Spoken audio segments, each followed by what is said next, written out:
I'm Staff Sergeant Shaun Hostutler, and here with me today is General William Shelton of the Air Force Space Command. General Shelton, thank you for joining us today. It's a pleasure. Good to be here. Oh, thank you. So for our first question that we had today, we wanted to get to something that had made the news recently, something that's been in the headlines about Afnet and new restrictions that are part of the Air Force Space Command's jurisdiction. Well, what we're concerned about, obviously, is the leakage of personally identifiable information. That can lead to problems with our Afnet. It can also lead to things like identity theft for our members. So we're taking a little bit more aggressive action here. We're going to lock the accounts of people who are responsible for those leaks. We are going to require them to have additional training to get their accounts unlocked, and the first colonel in the chain of command, in their chain of command, will have to certify that they've gotten the training. Then we'll unlock their accounts and put them back in business. If they do it again, we may have a little bit more of a problem. So can you explain or elaborate a little bit more what use is on Afnet, or how does that affect the everyday airman? As an example, someone sends an email to a non.mil account that has someone's social security number in it connected with their name. That creates a problem, obviously. And not only that, it's a Privacy Act violation too.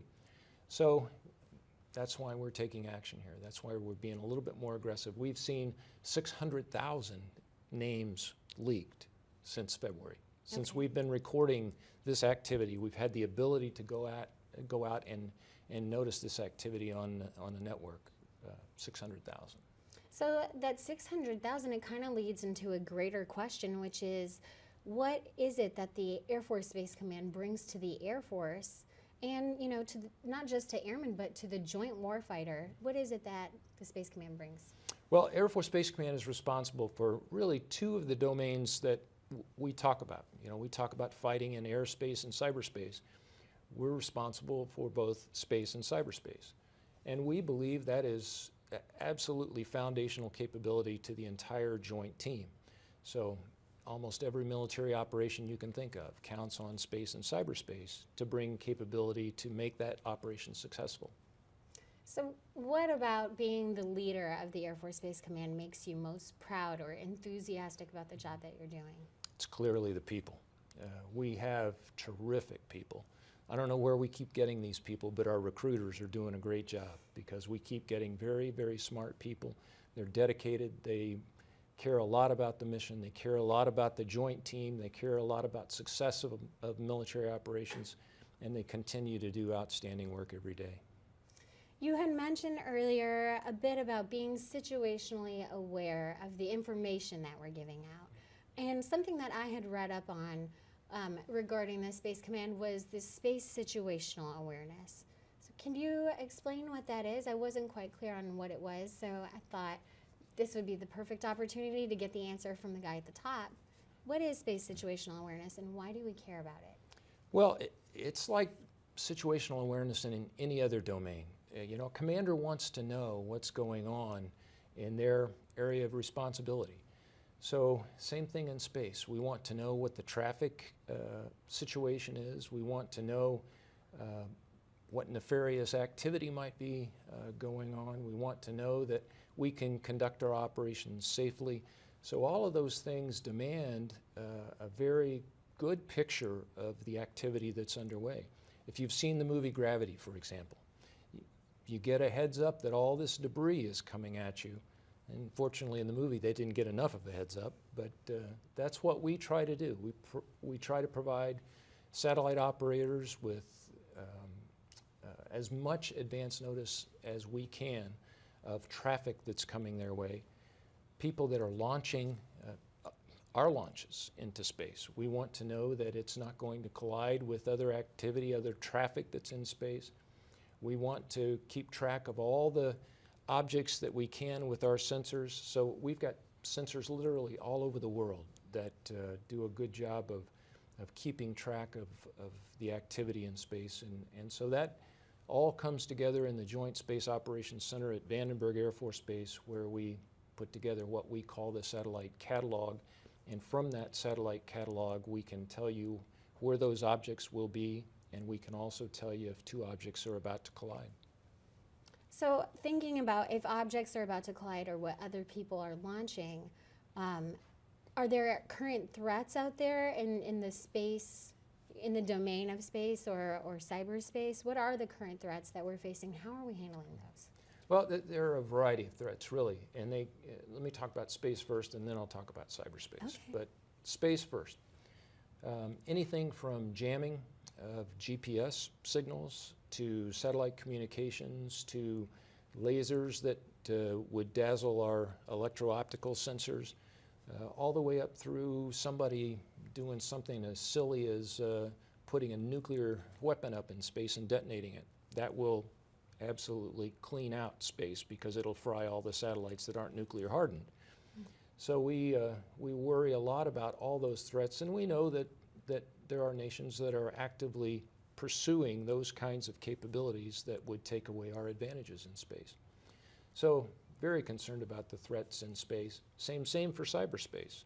Cyberspace is, I call it the Wild West. There are no rules. There are no, the price of admission to cyberspace is so low. If you've got a hacker's knowledge and you've got a laptop and you've got an internet connection, you're a player in cyberspace. Now think about that. That means almost everybody's a potential rifleman in cyberspace. So we do worry a lot about the activity in cyberspace, and we worry about state-sponsored activity, we worry about criminal activity, and we worry about non-state-sponsored activity. So all of that comes together to threaten both space and cyberspace and our operations in those domains. So I can see a little bit better now how that really contributes to the joint warfighter capability, knowing what's out there, not just in space, but also in cyberspace. One of the systems that I had heard about was the space-based infrared system. Can you explain a little bit more about that system and what that does for us? Yeah, it's a wonderful missile warning capability.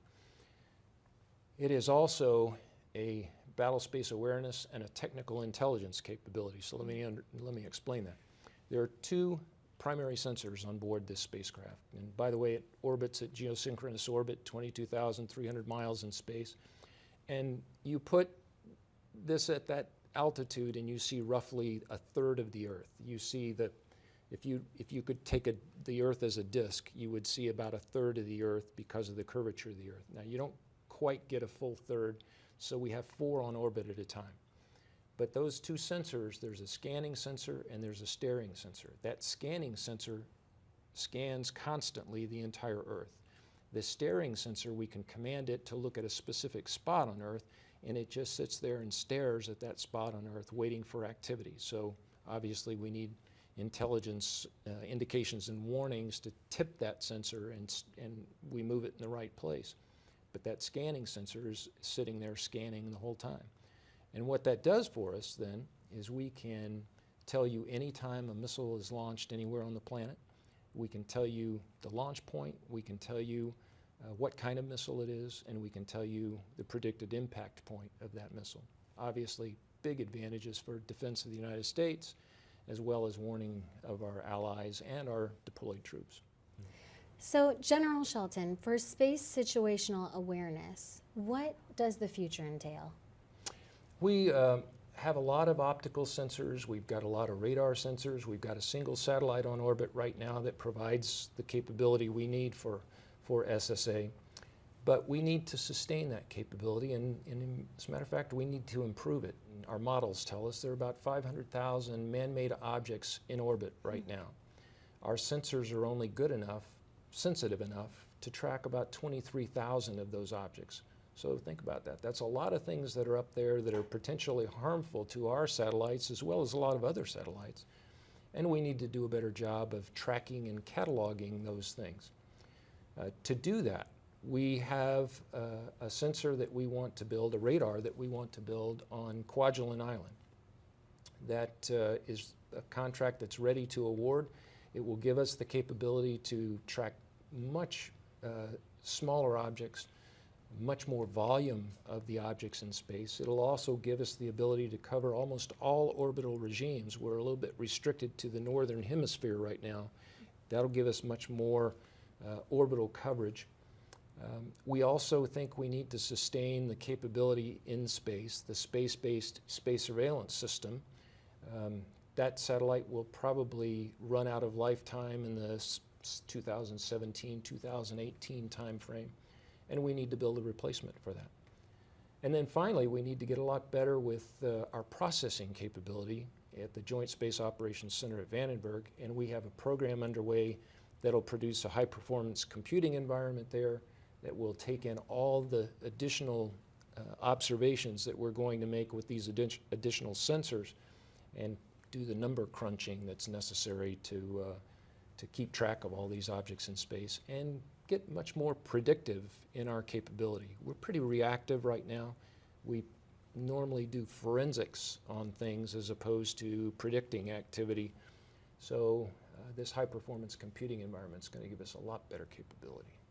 So the sensor that we'll put on Kwajalein Island is really optimized for the low Earth orbit regime. So things normally in about 1,200 miles up in space down. It'll go a little bit higher than that, but it's really for lower orbits. Keeping track of the objects that are in geosynchronous orbit, 22,300 miles out in space, that's a much tougher problem. So we have radars that can certainly reach that far, but they put little pencil beams up and they're not good for search. The satellite that we have on orbit does a good job of tracking those things, but it really is just looking at points of light in the sky. And so it doesn't really resolve what that satellite might be that it sees. You know, it looks against the star background, and something that's moving against the stars is really in orbit as opposed to something that's stationary like stars. So we need to put better capability into space to do a much better job of understanding what's maybe nearby our very precious assets that are in geosynchronous orbit. We've got the missile warning satellites that I talked about earlier. We've got very precious communication satellites that are in those orbits as well. So we're going to have to get much, much better at what we call characterizing the traffic that's in geosynchronous orbit and really identifying those satellites as individual missions and individual capabilities as opposed to just a dot in the sky.